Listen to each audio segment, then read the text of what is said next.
Yeah, we're good, mate. Here we go. Hi, welcome to the Legion Report podcast. We're back with episode number 3, and I am Danny Hayter. I'm Ray Farrow. And I'm Laura And Kelly. today, yes, we've got Laura in the house. So Laura Kelly is from LK Nutrition, and we've known Laura for a while now within training, and she's become our expert nutritionist. She's helped out a lot within a gym environment and has our own clients as well. So Laura, thank you for coming onto the podcast today. How are you? Yeah, I'm good, thank you. Excited to be here talking about nutrition. Yeah, we're definitely excited to have you on board today. And like we said when we were just talking earlier, I think it's a big subject at the moment, especially with like people coming out of lockdown. People put an extra few pounds on being at home so much. So it's really exciting to get you on today, and then let's talk about some stuff that we can help people with, really. Yeah, that's it. Absolutely. I think, like you say, Ray, nutrition is a huge subject, and we'll go into the education side of it and all those types of things later on, and what's out there to the public domain, and good and the bads, and all those types of things. And this is why I was quite excited about this, about Laura coming on. Actually, and we've actually been trying to tout Laura onto our podcast for a while. So we're finally got her on, because I feel this is a really important subject for not just for people that are wanting to keep fit or exercising or training, but I actually think it's a great subject for just the normal everyday individual that's just looking for a little bit of help when it comes to sort of food intake and deficits and all those types of things that we talk about. Yeah, I think that's 100%, Dan. Just topping on you there, that we've all known now from COVID that a strong immune system is what's going to help you the most. And food and nutrition go a big way of helping that. So it's going to be really good to get some information from Laura and hopefully help the listeners. Yeah, I think nutrition is, I think a lot of people look at nutrition and they think of the word diet, and they think, I'm not trying to lose weight or gain weight or anything, like I don't need to go on a diet. But nutrition is health, and what you put in your body. I think ultimately everyone's goal should be optimum health, and whether that's you need to lose weight to get to optimum health, and you need to manage your macro and micronutrients better, or like you were just saying then, Ray, just to have a really strong immune system. It all starts with what you put in your body. Yeah, and I think people need to take accountability. It's our own responsibility to take care of our health.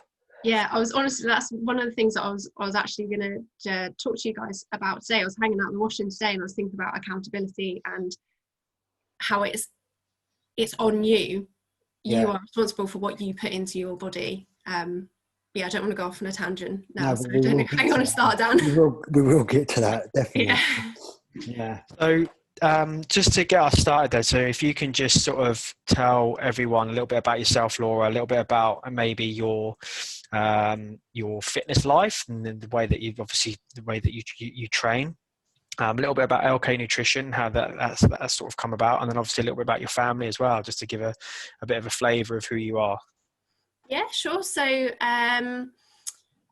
my fitness probably started when I was about 18 months old.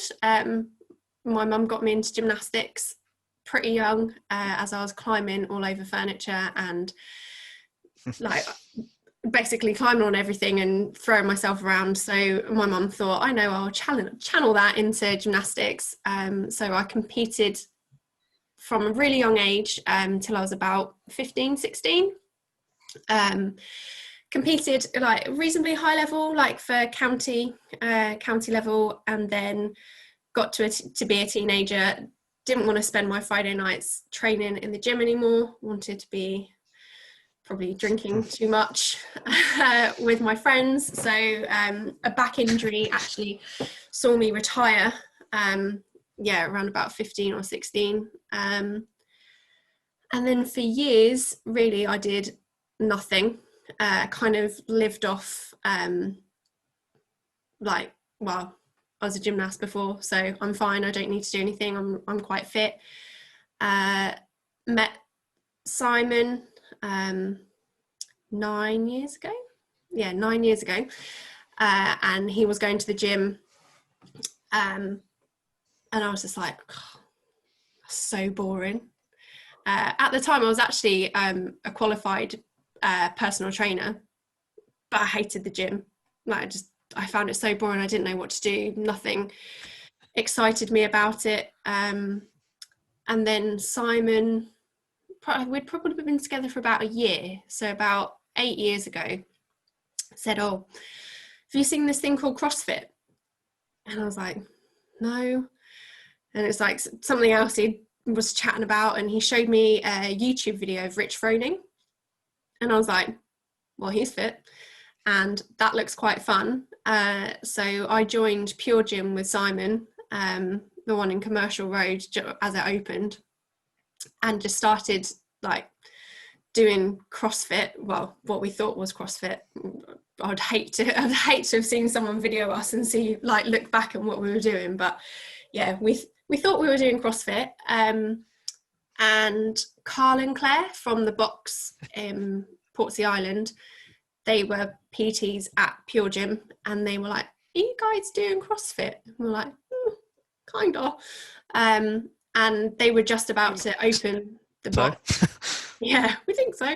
Yeah, they were just about to open, or they were building Portsea Island. So we were there, some of their founding members. And then we moved house, and it didn't make sense for us to go there anymore. And then we found Ray, and then we found Southern Legion, and that became, yeah, basically our second home. And we trained a lot.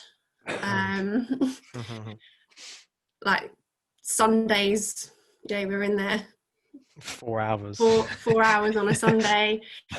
Yeah, made lifelong friends. Yeah,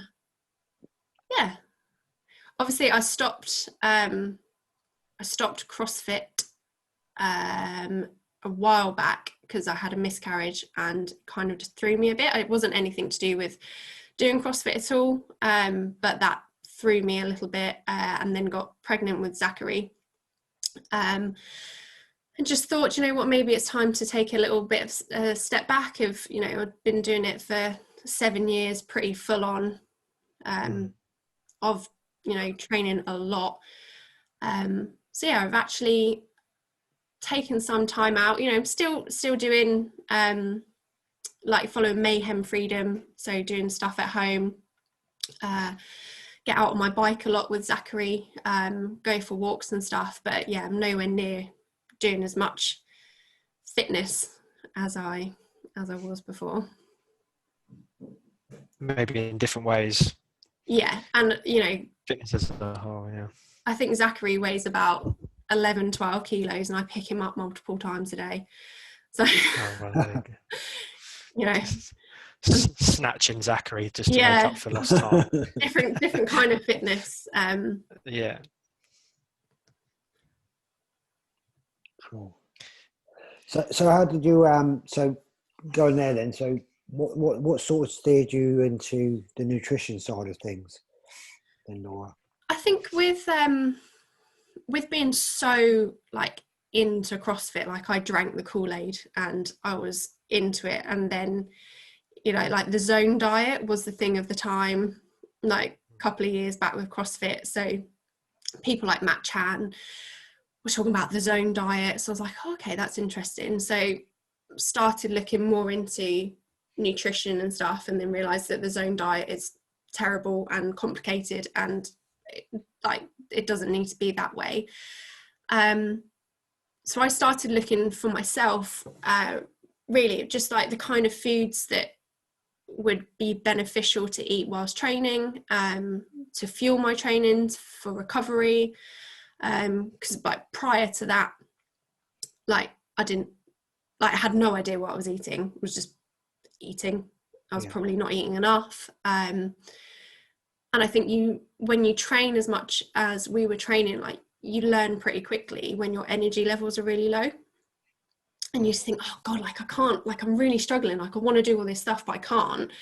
And then that led me to start looking at nutrition and my own nutrition. And then people then started to ask me about it because I was talking about it in the gym, or like I'd read something and I was chatting to people about it. And more people kept asking, like, oh, what do you think to this? Or like, how much of this should I be having? And I was thinking, well, I can't, like, I've read some stuff, but I don't really, like, I'm not 100% on the answers. Yeah. So I found BTN Nutrition, which is from Ben Coomber. And it's actually like now it's properly accredited. And I thought, oh, I'll give that a go. So I did the foundation course and then went on to the practical course. So I think it took about 18 months to 2 years of just self-study at home, weekly lectures online, to become a qualified nutritionist. So when people come to me and actually ask me questions, I can confidently answer. Yeah. Ish. Might have to look at my notes. It's a valid point you made there, actually, because I obviously we've been in and around the CrossFit world for a while now, and what I do hear a lot is it's okay, I can eat what I want because I'm training so much, and because of what CrossFit does from a training perspective. I think it gets a little bit lost. The whole, like you said, Oh, you're breaking up a bit, Danny. Yeah, energy balance gets a bit lost because it's just like, oh, it's okay, you know, I've done like X, Y, and Z this week, so you're breaking up quite a bit there. But what I think you're getting to, Dan, is something along the lines of people tend to just eat what they want because they've done some training or something like that, and then just try that, what we call it, out train a bad diet.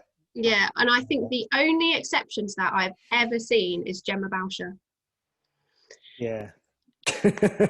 Okay. You know, there's always an exception to the rule, and that woman can eat an Easter egg for breakfast and still train the way she trains and look the way she looks. But you shouldn't. People coming into them, don't look at Gemma as a good example for nutrition. Well, I'm talking about from when I haven't spoken to Gemma in a long time. That might be a bit unfair. Sorry, Gem. But yeah, you can't out train a bad diet. And ultimately it comes down to, like, if you're training to be healthy and you know you want to live longer and you want to be able to run around with your kids and that's what you're training for, then your nutrition should follow suit. Yeah. You know, I'm not saying by any means like you shouldn't have ice cream after dinner like once a week, or you know, have the odd chocolate bar, because that's just not something that's sustainable if that's what fits into your lifestyle. But yeah, I think a lot of people do just think, or a lot of people massively overestimate the amount of calories that they burn through exercise. Yeah, definitely. Yeah. You know, realistically, of your total daily energy expenditure through like actual exercise, like going to the gym or something like conscious exercise, you're only burning about 10 to 30% of your daily energy expenditure from going to the gym. So, you know, if that's 2,000 calories, you're only burning 10% of that in the gym, but you're going, oh, it's fine, I can eat that McDonald's because I've been to the gym. That's 800 calories more than what you've just burnt. Yeah.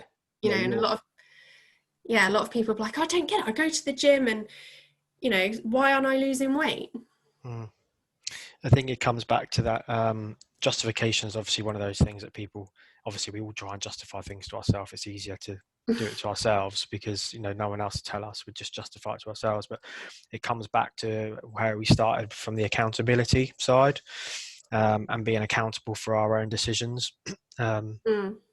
So yeah, you were gonna go off on a tangent earlier around that, and it'd be good to hear. You can do that now. You're free to Yeah. Yeah. go off. Yeah, I think a lot of people look to places like Instagram or whatever social media platform they're on, and they're looking for that magic pill that some celebrities touting, you know, like whether it's a skinny tea or a waist trainer or BCAAs or anything like that. Like everyone is looking for someone to say, you don't have to work hard and you can eat what you want. Mm.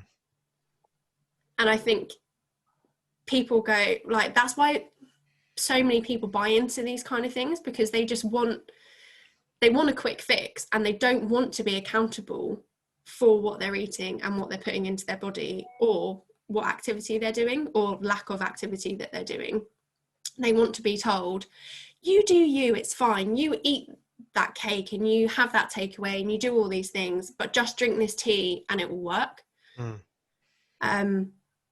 Rather than Scary, rather than actually taking a step back and having a good hard look at yourself in the mirror and going, do I like the way I look? Yes or no? And if it's no, well then it's within your power to change it. And I think fundamentally most people know the foods that are more optimal for them to be eating and the foods that are less optimal. You know, I don't believe in good and bad foods.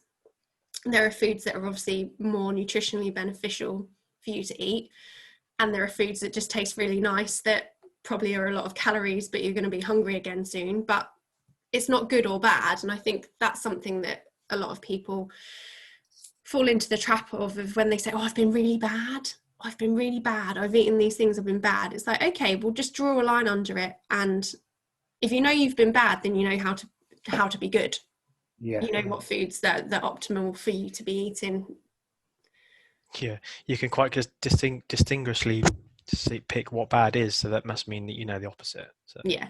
I think you're right about drawing a line, because sometimes once someone goes into something, so say they have a cake, oh well, I've done it now, and then they have the ball and just indulge in more and more and more because they've always made it. But like you say, draw a line for it. Right, that was a mistake. Leave it where it was, and then get back on track. Yeah. And I think you're so right, Ray. When people are like, oh, you know, I had a takeaway at the weekend, and then I had a McDonald's breakfast, and then I had a Domino's for lunch, and then I went out for a carvery, and it's like, well, you didn't need to do all those things. Like, you could have just, like, it's fine if you want a takeaway on a Saturday night, crack on, have a takeaway, but then the next day, get back on it, and, you know, don't throw the baby out with the bathwater. And don't say diet starts on Monday, because, you know, like I can't remember, it was in the intro, just us talking about, you know, like nutrition and diet, that those two things I think are wrongly linked, that people see a diet as something that's weight loss, when actually it's just, a diet is just what you eat. Yeah. You know, all three of us have a diet. They probably look quite different, but, you know, everyone, whatever you're eating, that's your diet, and it's just how it fits into your lifestyle. I think the word diet seems to always link itself with, like you say, weight loss. Yeah. When you say diet, people think you're trying to lose weight, when actually that may not be the case. And we're going to sort of macro splits and maintenance and things like that in a minute. I was just going to ask you quickly what your thoughts were around, you're saying about the accountability there, what your thoughts are around the education when it comes to food. You mentioned the quick fix pills that seem to be advertised all over the place, and you know, people that don't know any different go, oh, she looks good, so that must mean I can do that. You know, they put themselves in that advert almost. Do you feel there's enough education out there for people to actually do the right thing? No, I really don't. And I think it starts in schools. You know, Zachary's not of school age, so I don't know what the school curriculum is necessarily for nutrition, but I actually have considered becoming a teacher, and and my nutrition qualification would lead me into food technology, which from when I was speaking to people that do the teacher training, they were saying that that's a huge push from the government, is food technology and the science behind food and nutrition. Obviously that's secondary school, but yeah, I think it does start in school with an understanding of how your body works and processes food.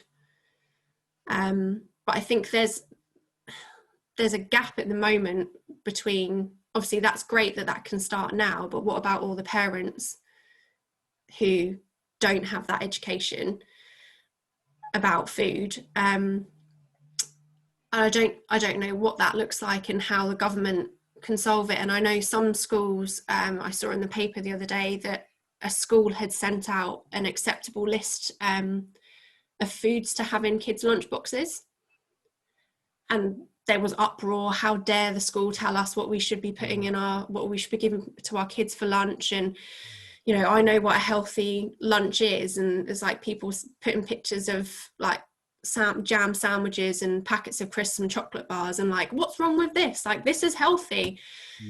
And it's like, how dare the school tell us what we feed our kids? And it's like, but take a step back and look at it and just say, okay, probably the majority of parents don't know what healthy food is. No, that's the big issue, isn't it? Is that you can get that education as a child, but you go home and the control is still held by the parent. Yeah. Exactly. It's a difficult subject because it's anything with parenthood. If you advise someone, you know, that's got children and so, sometimes they automatically think you're attacking the way they're bringing their child up. Yeah. Like they go straight on the defence and don't actually listen to what maybe any advice that you're giving out. It's quite difficult. Yeah, and it's really difficult. And the way, obviously, I read it online and it was an article from The Sun, so it's not the best journalism. But the way the school had positioned it, it wasn't pointing the finger at one parent in particular. It just went out to all the parents and just said, when constructing your child's lunchbox, please consider these things. It was like a source of protein, complex carbohydrate, limit processed meats, no crisps, a vegetable and a fruit. And you know, then people were kicking off like, it's not up to teachers, like teachers should be teaching. And but they are. They are, and that's what they're doing, and they're trying to educate the parents as well. But like you said, Ray, people, as soon as you start talking about how or what you should be doing with someone, how someone should be treating or what food they should be giving to their child, if they've not sought out the advice themselves, people get super defensive. Yeah, so it's just, like you say, it's got to be done at a young age as well. And I think, like, because the other one is when I'm guilty of doing it as well, is giving the girls treats. Then they start thinking food as a treat rather than a fuel system. Do you know what I mean? Yeah. I know this sounds like, oh, we're being robotic. Like, your food is your fuel. And yeah, they should have like nice things every now and then. But sometimes I've done it myself, just give them a sweet just to get them to do something, and then you're just, you know, you're making a rod for your own back, really. Yeah. So one thing that I've started to do with Zachary is I actually give. So if I'm willing for him to have fruit or something like as part of his meal, I actually give it to him with his meal. So if he wants, his favorite thing at the moment is pear, and he asks for pear all the time, or just goes up onto his step stool at the kitchen side and helps himself to one from the fruit bowl. So I started just putting that with his main meal, either on the plate if it's not like a curry or something, or like in a little ramekin at the side. So he doesn't learn that a pear is better than something else. Yeah.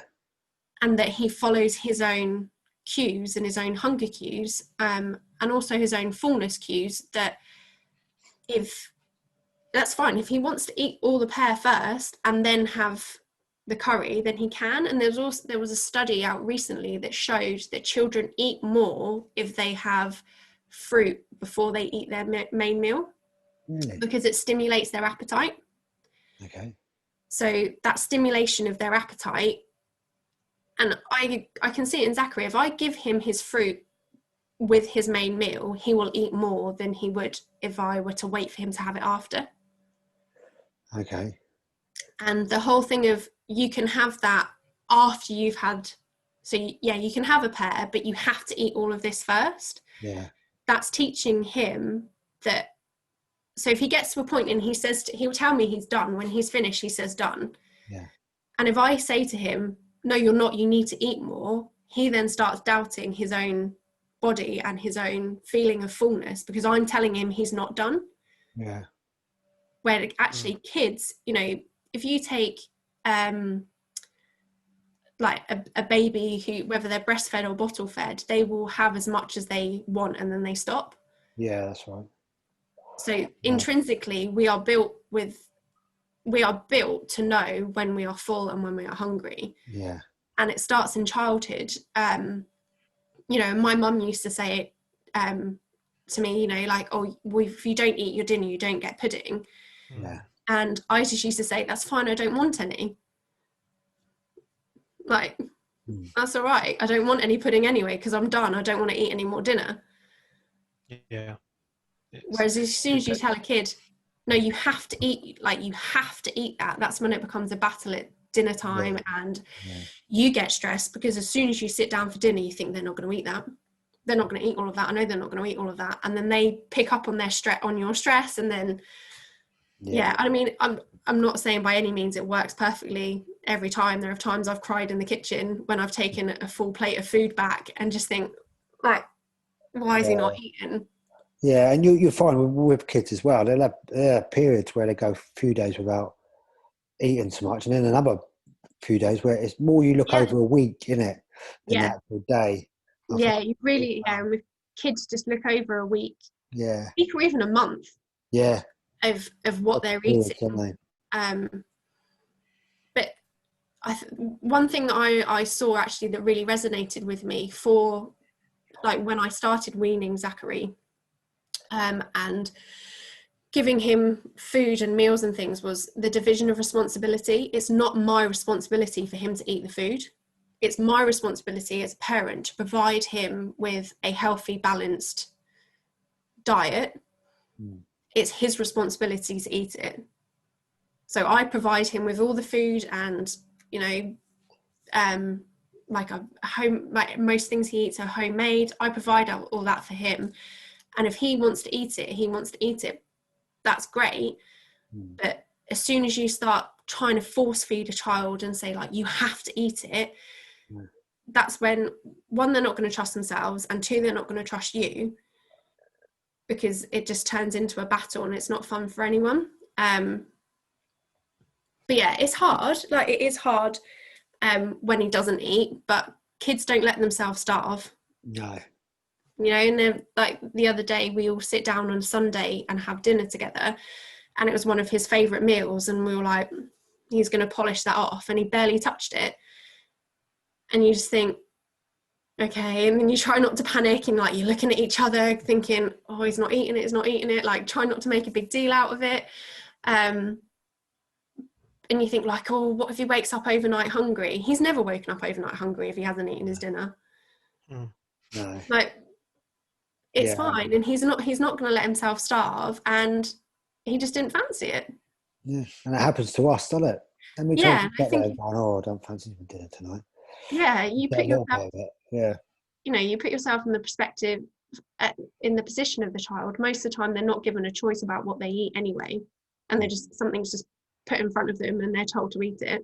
Yeah. If someone did that to you, or if you said to someone, no, I'm done with my dinner, and they kept trying to force a fork in your face and just going, no, you're not finished, you can think, I don't like this. Like, get out of my space. But yeah, the accountability does start as well. I think there should be more education when you start weaning your child. The NHS do weaning classes, but I mean, that's like 20 minutes long, and it basically says, don't give your kid petit food because it's full of sugar. Don't give your kid this because it's full of salt. And that's pretty much it. Like, that's all you're given. And I think it's really easy to say to people, whether it's for themselves or for their children, don't do that. Don't eat this. Don't eat that. But it's the why that I think is missing. And I think it's that understanding of how your body works and how your body processes macro and micronutrients that's missing. And I think if people understood the why, they could make more informed decisions about the food that they eat. Yeah, I think you're right. I think that is something that needs to be passed across to most people, really, not just children, adults as well. Yeah, because I think, like, if you take fat, for example, like the macronutrient of fat, people think you eat fat, you get fat, like fat makes you fat. What was actually fat is so important to your body, and so many micronutrients that are in foods are fat soluble, so they don't dissolve in water, they dissolve in fat. So you need fat in your diet in order for those micronutrients to dissolve, in order for them to get into your bloodstream to do the work that they need to do. You know, fat is what your cell walls are made out of. Like, but a lot of people don't realize that, because it's not something it's not part of the education system for people to be told why you need food. You know, you need to eat protein, you need to eat fat, and you need carbohydrates, and these are the reasons why.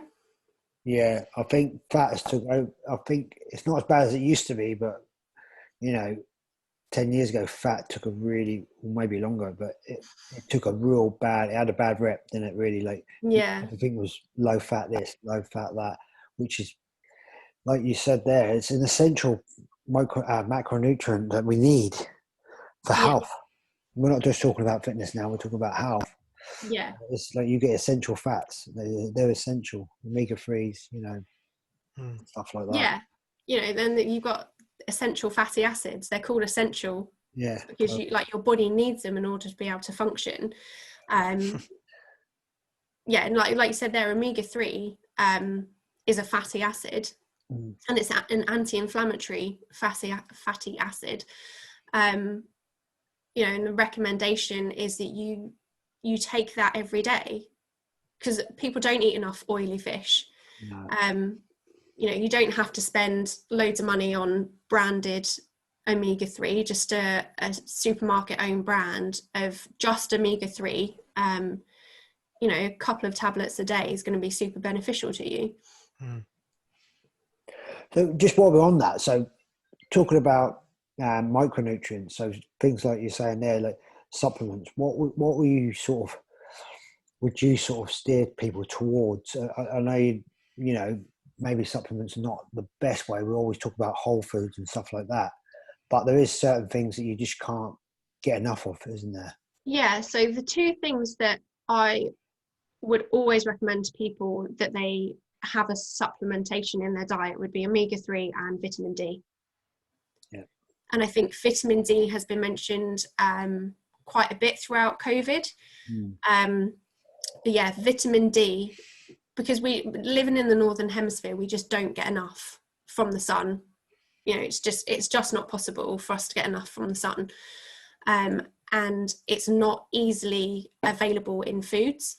So yeah, vitamin D, a high dose vitamin D supplementation, and omega-3 would be the two things that you really need. Most other things like vitamin C, vitamin A, maybe iron as well for women, and iron supplementation, especially around menstruation, won't do any harm. But most of the time, taking vitamin C supplements or something like that, you just have very expensive wee, because if your body can't process it, you just wee it out. But yeah, vitamin D, iron for children, iron and vitamin D for children. There was a study that said if we can increase children's iron intake, then we can increase the IQ of the world, because iron is that important in the first 1,000 days of a child's life. Okay. Oh. So yeah, obviously breast milk has a lot of iron in it, but when children get to around about 4 to 6 months old, any iron stores that they have been born with and then have gotten through either breast milk or formula starts to deplete. So if you can, give your child an iron supplement. Mm.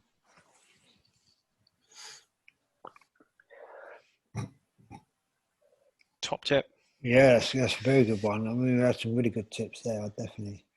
I was going to ask, so I think, Ray, you've got a couple of questions, and I've just got one just for the general listener, really, is that if someone is really stuck in terms of where to start when it comes to nutrition, like they really need some help, and I don't mean anyone that's a gym goer, but just anyone really that just thinks, I really need to, I don't know enough.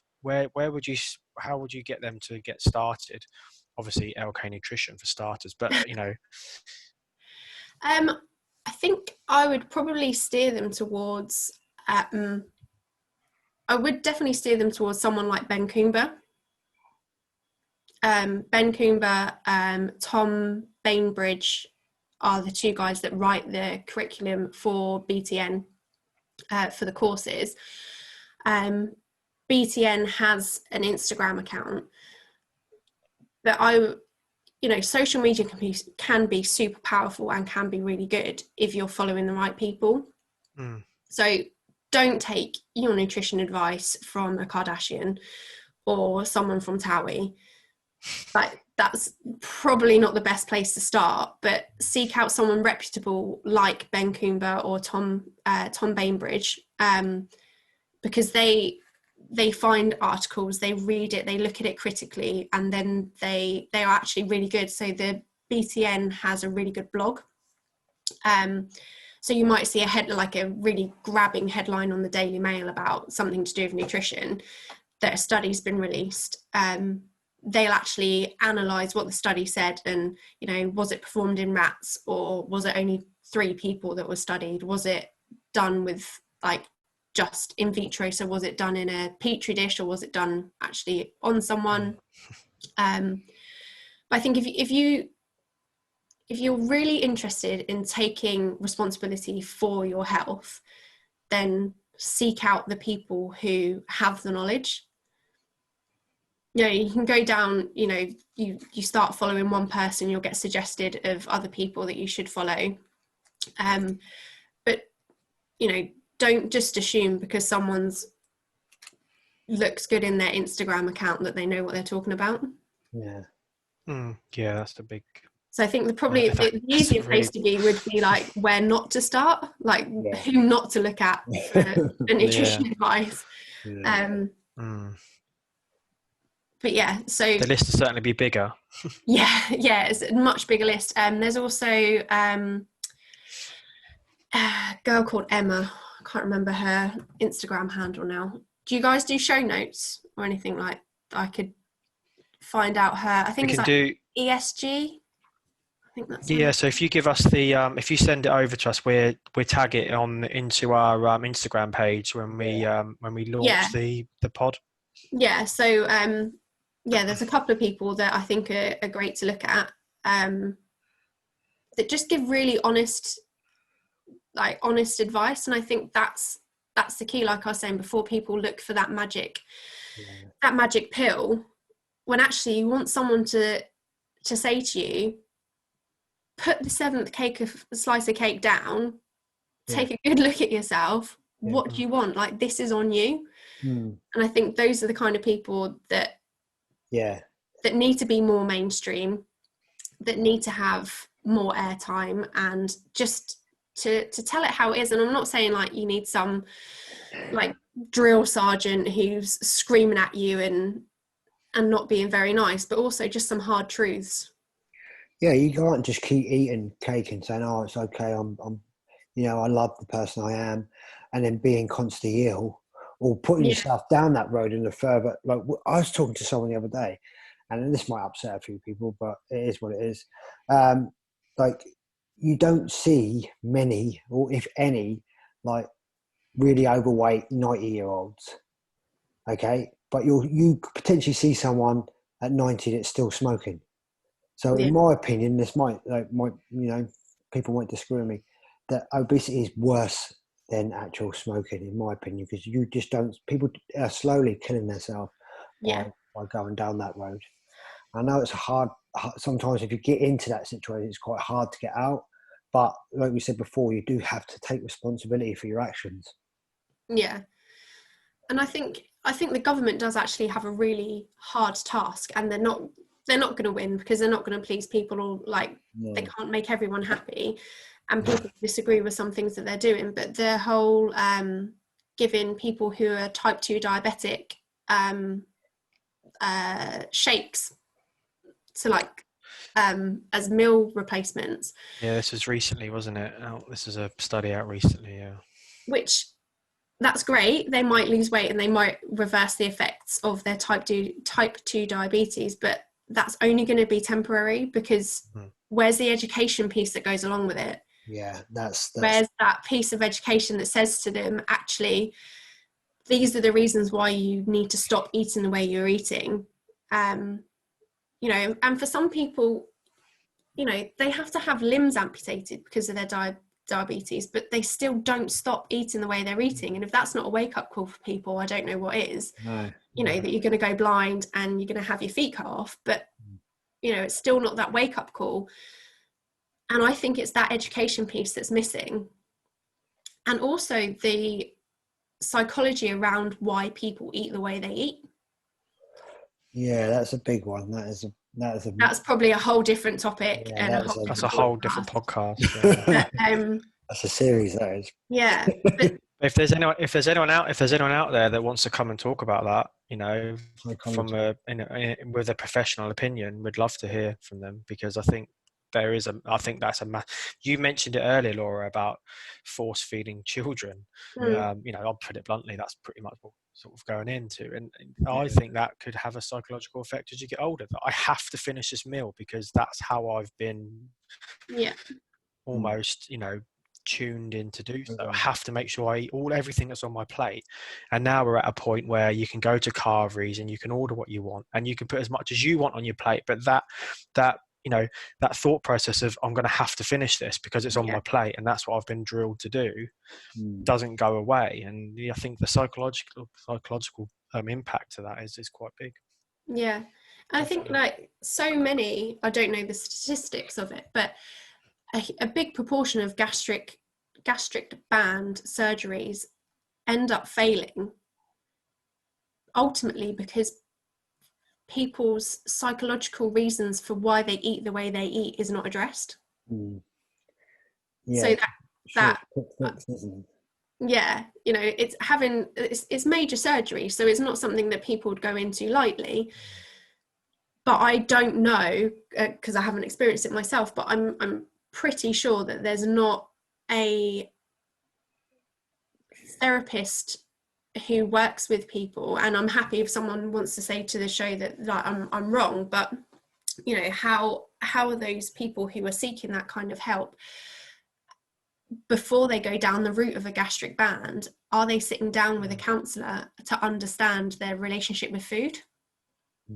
Yeah, full-blown program before and, like you say, even after, if they do have to go down that road. Yeah, I think it's a big question actually. And if, like you say, Laura says there, if anyone could come and help us and answer that, and that, you know, not for us but for everyone listening, because I think it is important. You know, nutrition is a really big part of the way we live now. And Ray, you said it at the top, COVID is now showing us that if you're not going to look after yourself, these types of diseases, which are probably going to increase, you know, there's going to be more out there, different types of strains, and that, you know, you've got to look after yourself to keep yourself fit and healthy.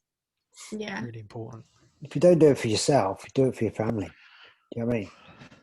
That's a big. I know that's a big message out there. If you've got kids, you want to see them, you know, graduate. You want to see them you want to see them have family. You want to be a grandparent. Think about that. Think about the future. Don't just think about right now. Yeah, you know, it's easy to just think, oh, it's just one biscuit.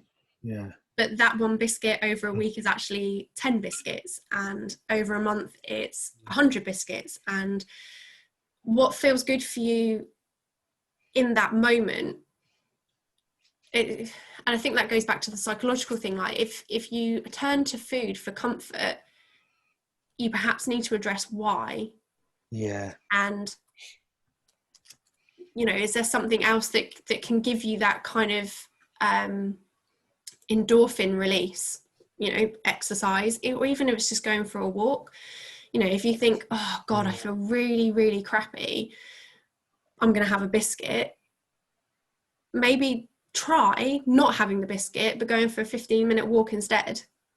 Yeah. And you know what, if you get home and you still want the biscuit, eat the biscuit. But if you don't and you've moved on, yeah, then great. But yeah, like you're saying, Ray, you know, my mum said the other day about her health and her fitness, that she wants to see her grandchildren get married.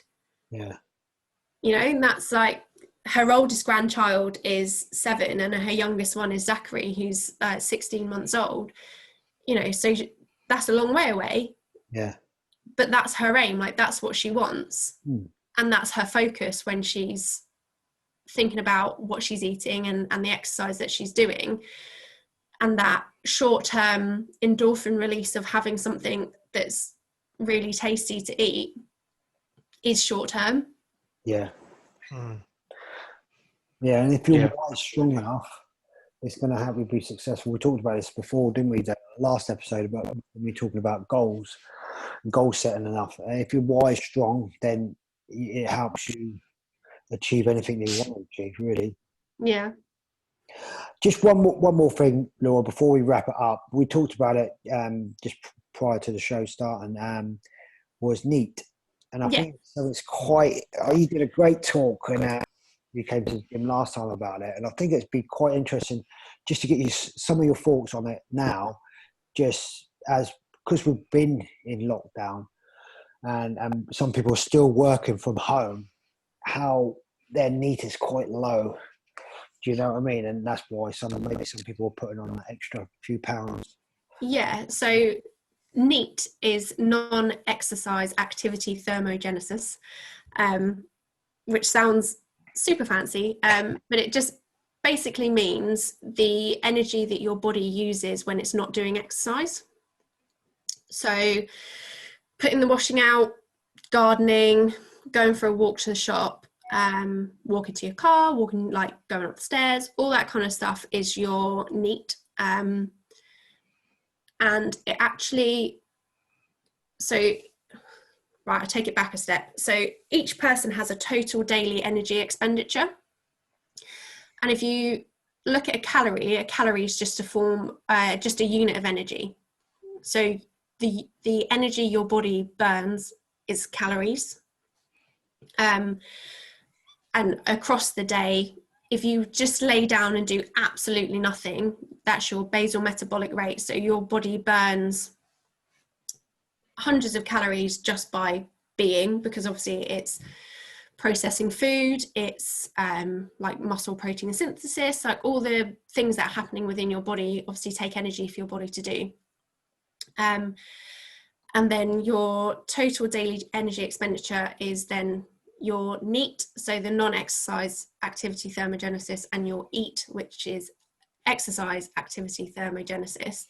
And your exercise that you do burns about 10 to 30% of your total daily energy expenditure, which is super low. So a lot of people think, right, I'm going to the gym and I'm going to burn like 1,000 calories, and they might have a smartwatch and the smartwatch might tell them how many calories they've burned, which I really recommend you don't use. Like, they're so inaccurate of the amount of calories that you're actually burning.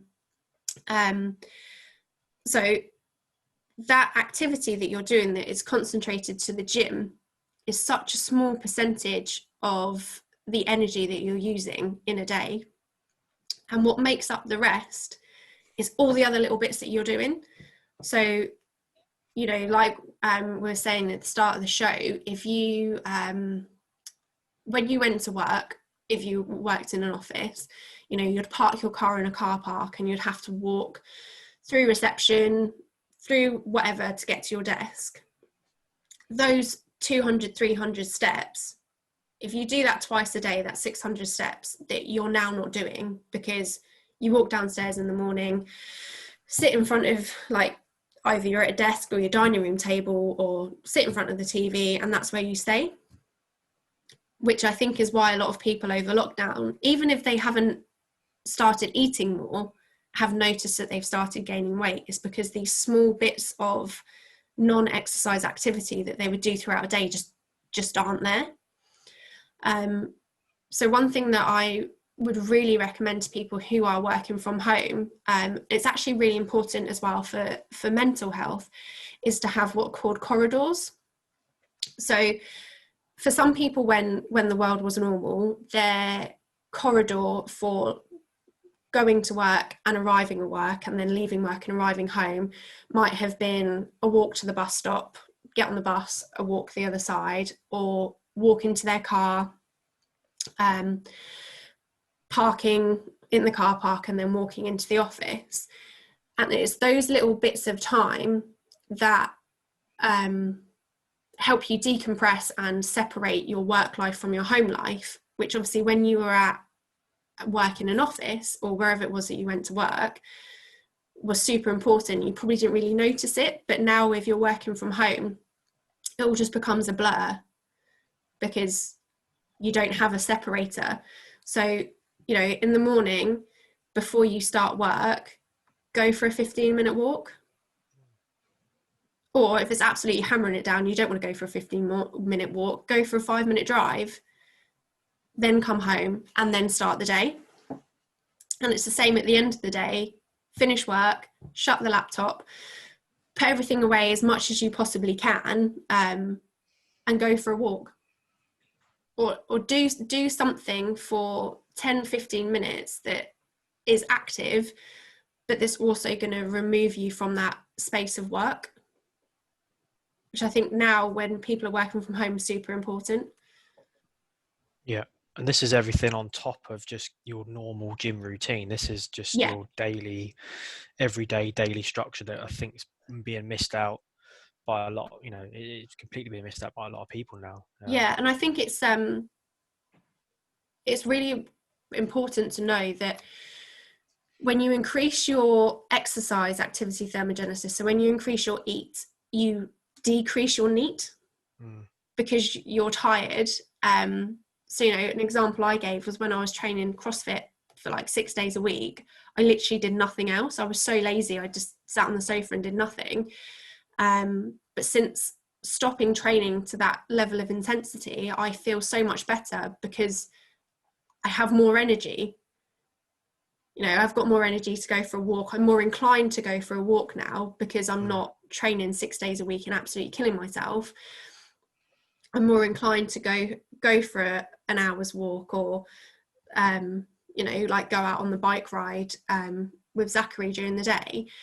And it is on top of what you're doing. I think a lot of people massively overestimate the amount of energy they use in the gym, and then the amount of food they can then eat on top of that, because they think they've burnt loads of calories in the gym, when in actual fact it's doing the gardening at the weekend, it's, you know, cutting the grass or running about with the kids in the park. That's that kind of stuff. You're going to get more bang for your buck in terms of energy expenditure.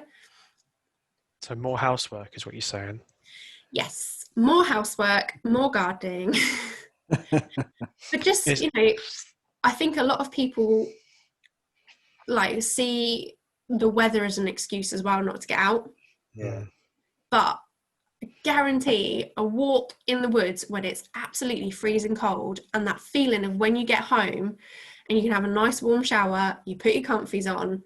Yeah. Like, to me, that feels amazing. Like that cold, crisp walk of when you get home and you can just get all snug, and, you know, that kind of thing feels amazing.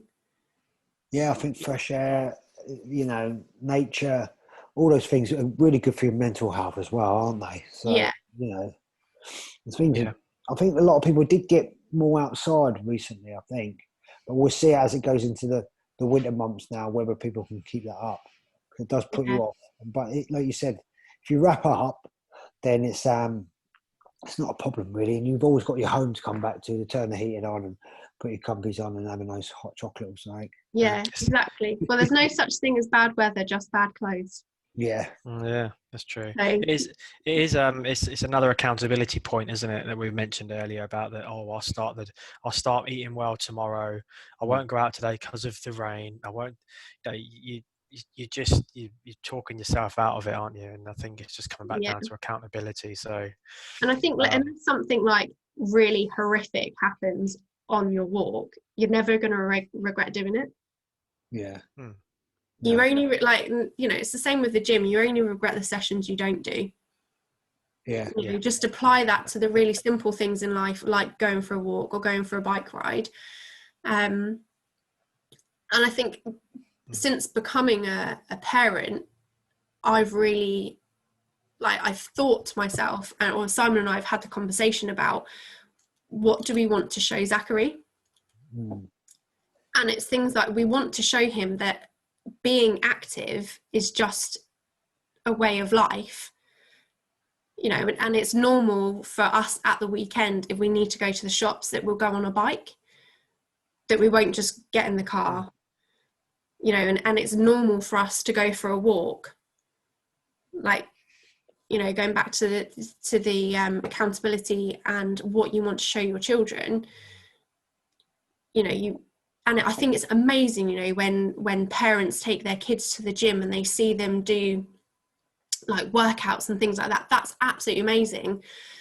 But it doesn't have to be that extreme if you don't feel like you've got the time, or you don't feel like, you want to take your children, because the gym is your space and that's where, you can be you, and you don't have to think about them. But, just show them that going for a walk is a normal thing to do. It's not like, come on, we're going for a walk, and like heaving them out the house. Yeah. And kids they don't. So kids don't do, a lot of the time don't do as you tell them to do. They do as you do.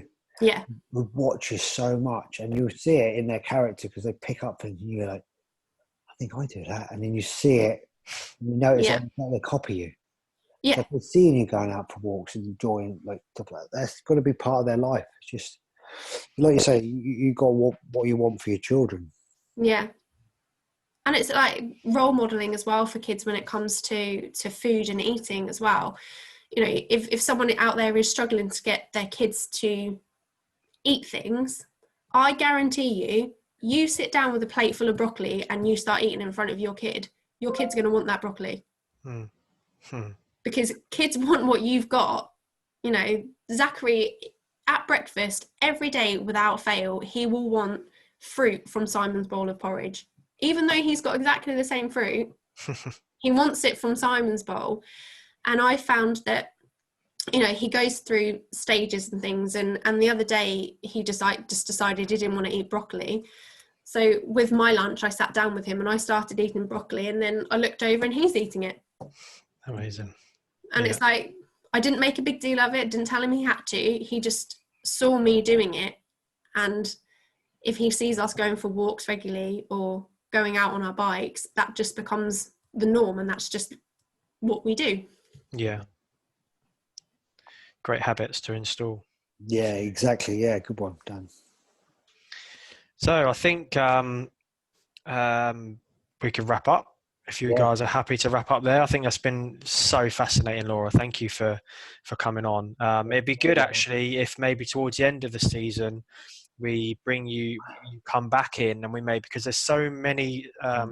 We could probably talk for another hour. Let's be honest. We could go into food for fitness. We could go into food for putting on weight, losing weight, maintaining weight. There's so many things we could do. So it'd be really good for you to maybe come on a bit later on in the season and just sort of maybe we just sort of flip the script a little bit on some of the subjects and just move it around again, because I think we really could carry on the conversation quite easily, but 2 3 hour podcasts probably aren't people won't listen to 3 hours worth of No. podcast. Yeah, but I'm more than happy to come back on, you know, and if people listening have got anything in particular that they want to ask, then either reach out to you guys and we can cover it in the podcast, or reach out to me directly.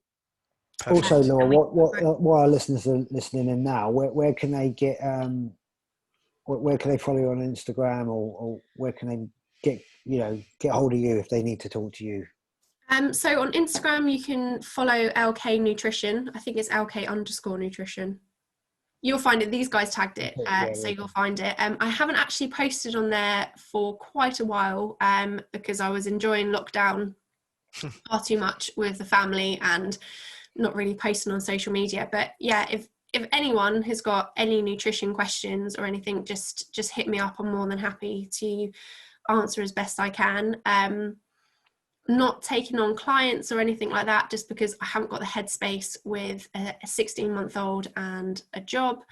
But yeah, if any questions, honestly, I'm more than happy to answer, because I think, like we were saying before, the education piece is so important, and I'm happy to help.